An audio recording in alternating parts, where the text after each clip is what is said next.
Fashion industry में एक 10-20 करोड़ का बिज़नेस बनाना कोई ज़्यादा मुश्किल नहीं है, हुँ, राइट? कोई एक हाफ स्मार्ट बंदा होगा जिसको इसकी समझ है, वो 10-20 करोड़ का बिज़नेस बना सकता है।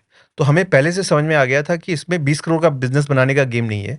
इसमें गेम है कि आप क्या 1000, 2000, 5000 करोड़ का बिज़नेस बना सकते हैं, राइट? तो हमने एक उस हिसाब से सोचना और स्टार्ट किया, राइट? जब हमने स्टार्ट किया उससे पहले कुछ 4-5 बड़ी कंपनियों ने बहुत सारे पैसे उठा के डुबा चुके थे। तो इंडस्ट्री में एक मुझे याद है कि मैं एक बहुत बड़े वीसी फंड के मैनेजिंग पार्टनर के साथ बैठा हुआ था कुछ 15-16 में। उन्होंने हमारे नंबर्स देखे, बोले बहुत अच्छे लग रहे हैं आपके नंबर्स, आप तो मतलब अच्छा काम कर रहे हैं ये वो। बट आप लोग बैड नेबरहुड में हैं, मतलब आपकी संगति खराब है। हुँ, हुँ। आप उस इंडस्ट्री में हैं जहाँ सबने पैसे डुबाए हैं। तो आप कैसे करेंगे? आप 20 करोड़ का बिज़नेस तो आपने बना लिया है, आप 100 करोड़ का बिज़नेस नहीं बना पाएँगे।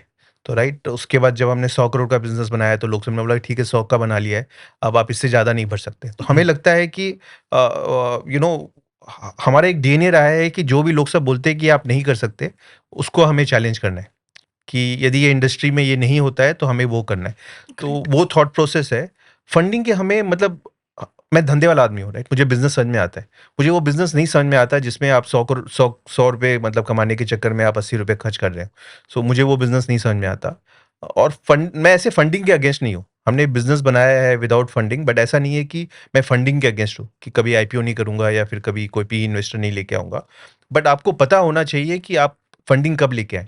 हुँ, इस इंडस्ट्री में यदि आप 20, 50, 100 करोड़ के लिए फंडिंग लेके आते हैं, तो वो मेरे हिसाब से सही नहीं है। हुँ, हुँ, हुँ। आपको फंडिंग तब लेके आनी चाहिए जब आपके दिमाग में क्लैरिटी हो कि आप इस बिज़नेस को 2000, 3000, 5000 करोड़ का कैसे बना सकते हैं। वो गेम वो है।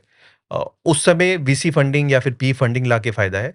तो हमें ये क्लैरिटी लास्ट 2-3 साल में आई है। हमें समझ में आता है कि अब हमारे पास विज़न है कि हमें लगता है कि हम 2-3 हज़ार 5 करोड़ का 5000 करोड़ का बिज़नेस बना सकते हैं। सो अब हम कभी भी जब भी मतलब मार्केट सुधरेगा हम फंडिंग उठाएँगे। बट इनिशियली 20, 25, 50 करोड़ का बिज़नेस बनाने के लिए अच्छी बात इस है। इंडस्ट्री में आपको फंडिंग नहीं चाहिए। मतलब प्रूफ ऑफ कॉन्सेप्ट के लिए पीएमएफ के लिए फंडिंग की ज़रूरत नहीं थी आपके सेक्टर में। करेक्ट, भाई प्रोडक्ट मार्केट फिट समझ में आ रहा है, सबको दिख रहा है, ब्रांड बन गया, चीज़ चल रही है, पैसे कमा लिए, प्रॉफिट आ गया। अब पैसा लेके इसको आगे बढ़ाना सेंस करेक्ट। बनता है। Definitely sir. और जो आपने बेड नंबरहुड की बात की वो मुझे समझ में इसलिए आती है, जैसे अभी हम भी एडटेक कैटेगरी में आते हैं। अगर आज की डेट में हम फंडिंग लेने जाते हैं तो हमारे एडटेक के जितने भी पुराने भाई-बंधु हैं, बड़े वाले, बहुत बड़े वाले, सब पैसे डुबा-डुबू के बैठे हैं। तो हम एडटेक के नाम पे कुछ जाएँगे तो बोले यार तुम एडटेक वाले तो जाओ। तुम पैसा नहीं कमाते, तुम सिर्फ डुबाते हो। And sir what about competition? क्योंकि जैसे मैंने आपको नाम लिया कि आदित्य बिरला फैशन है, अरविंद फैशन है, एक ये कैटेगरी है।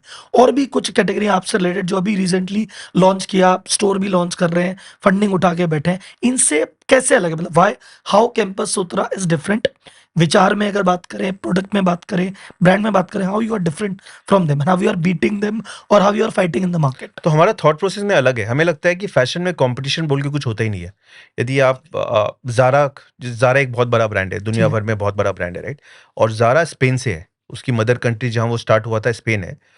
स्पेन में भी ज़ारा का मार्केट शेयर 10% से कम है, हुँ, राइट? सो फैशन में कॉम्पिटिशन बोल के कुछ होता ही नहीं है।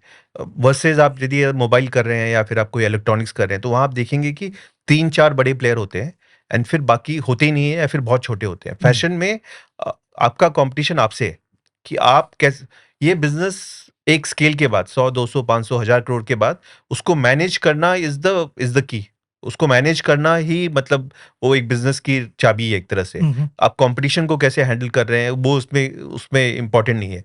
आप कैसे कस्टमर के लिए आप आइडेंटिफ़ाई कर रहे हैं कि उसको क्या चाहिए, year after year, season after season, उस आप कैसे प्रोडक्ट बना रहे हैं जो उनको अपील कर रहा है, जो उनके प्राइस पॉइंट में उनके लिए बैठ रहा है, वो की है। तो हम कंपटीशन इसमें देखते ही नहीं है। इनफैक्ट यदि कोई नया कंपटीशन आता है, अच्छा करता है, तो हमें खुशी होती है कि कम से कम ये बैड नेबरहुड की थियरी थोड़ी कम हो जाएगी। चलो अच्छा हो गया। राइट। सो हम हमें कंपटीशन हम देखते ही नहीं है इसमें।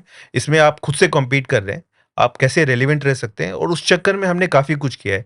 हमने पहले ऑनलाइन से स्टार्ट किया था, which is mainly marketplace, Myntra सबसे स्टार्ट किया था। फिर हमने अपना डी2सी बिल्ड किया। फिर हमने ऑफलाइन बिल्ड किया जिसमें हमने शॉपर स्टॉप ये सब के साथ पार्टनरशिप की। फिर हम इंडिया के बाहर गए। हम वी आर द इंडिया से ओनली ब्रांड जो 22 कंट्री में है। हमारी मतलब सब्सिडियरी है एम्स्टर्डम में, हम हमारी कनाडा में कंपनी रजिस्टर्ड है। हम अभी रशिया एंटर कर रहे हैं। सो हम काफ़ी कुछ करते रहते हैं अपने आप से सवाल पूछ के। हम कॉम्पिटिशन को देख के काम नहीं करते। Great, great.